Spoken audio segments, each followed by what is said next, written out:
আসসালামু আলাইকুম ওয়া রাহমাতুল্লাহ। বাংলাদেশের রাজনীতিতে নতুন করে আবার অসন্তোষ তৈরি হয়েছে।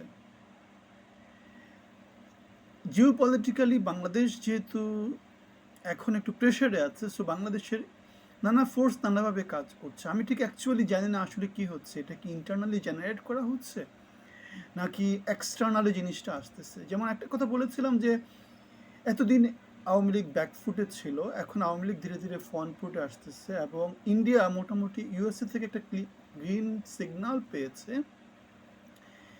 আমরা প্রেসিডেন্ট ট্রাম্পকে বলতে দেখেছি যে বাংলাদেশ বিষয়ে যে প্রশ্নের উত্তর সেটা মোদির হাতে দিয়ে দিতে বলেছে এবং সেখানে বলতে কিছু I leave this to PM Modi, মানে এরকম একটা ব্যাপার যে আমি বাংলাদেশকে পিএম মোদির কাছে দিয়ে দিলাম।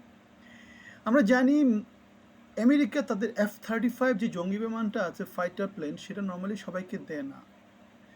সে এই প্লেনগুলো ভারতকে দিচ্ছে এবং তার মানে এখানে একটা ব্যবসা হচ্ছে, কিন্তু সাথে আবার এই জিনিসটাও ভাবতে হবে যে টেকনোলজিক্যাল সুপিরিয়রিটি ভারতকে তারা অংশীদার হিসেবে তারা নেওয়ার চেষ্টা করছে। অংশীদার মানে হচ্ছে ভারতকে আক্রমণ করলে সেটা আমেরিকাকে আক্রমণ করা হবে, এরকম দু একটা দেশের সাথে আমেরিকার অংশীদারি চুক্তি আছে বা অংশীদারিত্ব আছে। আমরা সেটা মনে হয় গত কয়েক বছর ধরে শুনতেছি না, ভারতের সাথে আমেরিকার সম্পর্কটা কি অংশীদারের সম্পর্ক।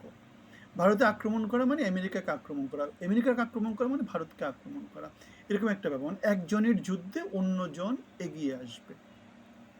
আমরা দেখেছি ট্রাম্পের গত সরকারের সময় কি হয়েছিল, বাংলাদেশকে বেসিক্যালি নয়াদিল্লি থেকে কন্ট্রোল করা হয়েছিল। সারা পৃথিবীর যেহেতু আমাদের মোডলকে আমরা ধরি যে ইউএসএ হচ্ছে সারা পৃথিবীর মোডল, সেই মোডলরা কি করেছিল, সারা পৃথিবীতে কন্ট্রোল এস্টাবলিশ করার জন্য তারা তাদের জয়গীর দ্বার ঠিক করেছিল এবং এশিয়াতে, দক্ষিণ এশিয়াতে জয়গীর ছিল কে, ভারত। এবং আমরা দেখেছি ভারত সেখানে চূড়ান্ত রকমের ব্যর্থ হয়েছিল, কিন্তু আবার বিডেন আসার পরে মোটামুটি কিছু হয়তো রিগেইন করার চেষ্টা হয়েছিল। এখন আবার যেহেতু মোদি আসছে, ট্রাম্প আসছে, সুতরাং এখন সিচুয়েশনটা চেঞ্জ হয়ে যাচ্ছে। সো মোদিকে যে 16টা F-35 জঙ্গি বিমান ট্রাম্প দিবে বলেছে, সেগুলো হচ্ছে আমরা জানি ভারত অনেক দিন ধরে নানা রকমের, মানে তারা নিজেরা জঙ্গি বিমান বানাচ্ছে, কিন্তু সেগুলো বানাতে বানাতে তাদের প্রায় 2030-এর মাঝামাঝি চলে যাবে।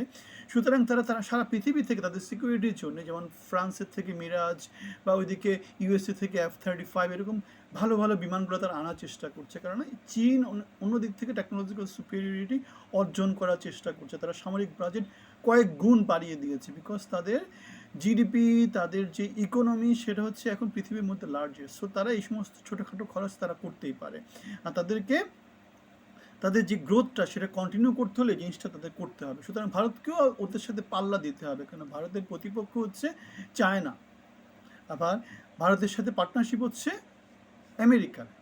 চায়নার সাথে কিন্তু আমেরিকার কোনো পার্টনারশিপ নাই। চায়না এখন পুরোপুরি আলাদা পড়ে গেছে, কেন চায়না এখন এখানে লড়াই হচ্ছে, মানে বাঘে বাঘে লড়াই, বাঘ হচ্ছে আমেরিকা, বাঘ হচ্ছে চায়না। কিন্তু চায়না আর ভারত তো আবার মোটামুটি, অবশ্য সব জায়গাতেই সিম্বায়োটিক রিলেশনশিপ আসে। আমরা দেখেছি যে ট্রাম্পের ট্যারিফ দেওয়ার পরে কী হয়েছে, ভারতের সাথে চায়নার সাথে কী হয়েছে, একটা ডাইরেক্ট এয়ার ফ্লাইটের একটা ব্যবস্থা করার কথা আলোচনায় চলে আসছে, অথবা নিজেদের মধ্যে বাণিজ্য বাড়ানোর একটা চিন্তা ভাবনা তারা নিয়ে আসছে। কারণ হচ্ছে সিম্বায়োটিক, পৃথিবীতে বিচ্ছিন্ন দেশ বলে কোনো কিছু নেই, সবাইকে সবাইকে নিয়ে চলতে হয়। সো আমরা তারা যে কথাটা বলেছিলাম যে বাংলাদেশে যে অস্থিতিশীল পরিস্থিতি তৈরি হচ্ছে, সেটা সামনে আরও বাড়তে থাকবে। কারণ হচ্ছে আওয়ামী লীগ মাঠে আরও অ্যাক্টিভভাবে নির্বাচনের কথাবার্তাগুলো আসবে, সরকার নির্বাচন দিতে চাইবে নাকি না চাইবে না সেটার উপর ভিত্তি করে নিজেরা নিজেরা হয়তো এজেন্সির মাধ্যমে অনেক কিছু তৈরি করতে পারে।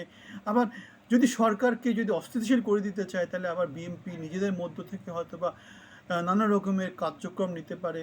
তাহলে দেখা যাচ্ছে যে রাজনীতির মাঠে কোথায় কে কোন জায়গা থেকে কি মারতেছে সেটা আসলে কেউ জানে না। এটা শুধুমাত্র কারা জানে, যারা খেলোয়াড়। যারা খেলোয়াড় কারা, যেমন সরকারের খেলোয়াড় হচ্ছে এখন ইউনূস, আর কি খেলোয়াড়, আর হচ্ছে আর্মির যে গোয়েন্দা নেটওয়ার্ক আছে, ঠিক আছে।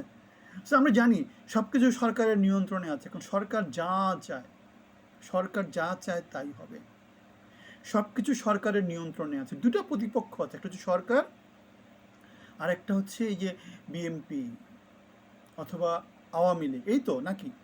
তাহলে বৈষম্য বিরোধীদের সাথে যে ছাত্রদের যে মারামারি হলো, সেখানে বৈষম্য বিরোধীরা কার পক্ষে, সরকারের পক্ষে, আর ছাত্র দল হচ্ছে গিয়ে মোটামুটি সরকার বিরোধী একটা পজিশনে। সো এখানে কে প্লে করেছে, প্লেটা কে করেছে, থার্ড পার্টি কে, যারা ইন্ধন দিয়েছে, উই ডোন্ট নো, আমরা জানি না। সো সামনে এরকম অনেক কিছু হয়তো বাংলাদেশে হবে, বাংলাদেশে দেখা যাবে। সো কারণ এটাই হচ্ছে ওয়ে। স্থিতিশীল হলে তখন লোকজন দাবি করা শুরু করবে যে নির্বাচন দাও, এটা করো, ওটা করো। কেওস লাগায় দিয়ে কি করবে? ওগুলা তখন যার যার মাসের বেতন পাবে, খাবে দাবে ঘুমাবে। সো এটা হচ্ছে গিয়ে ডিভাইড অ্যান্ড কনকোয়ার। এটা হচ্ছে ব্রিটিশ আমলের যে রুল, সেই রুলটা। গত হাসিনা সরকারের সময় আমরা এই জিনিসটা দেখেছি। কোথাও কোনো ঝামেলা হলে একটা কেওস লাগিয়ে দিত, তারপরে ওই জিনিসটা চাপা পড়ে যেত। এখনকার সরকারে ওই জিনিসটাই চলবে, কারণ এটা হচ্ছে কি, this is the Machiavelli, this is the Prince. এটাই হচ্ছে গিয়ে স্ট্র্যাটেজি, এটাই হচ্ছে গিয়ে ক্ষমতায় টিকে থাকার কূটকৌশল, ঠিক আছে, অন্য কিছু না। এটাই হচ্ছে গিয়ে চাণক্য নীতি, আপনি যাই কিছু বলেন না কেন, ঠিক আছে। সো আমরা যে কথাটা বলেছিলাম, সামনের দিনে বাংলাদেশে খারাপ জিনিসপত্রগুলো আরও বেশি দেখা যাবে। আপনার ভিন্ন মত থাকলে জানাবেন। ভালো থাকবেন, ধন্যবাদ।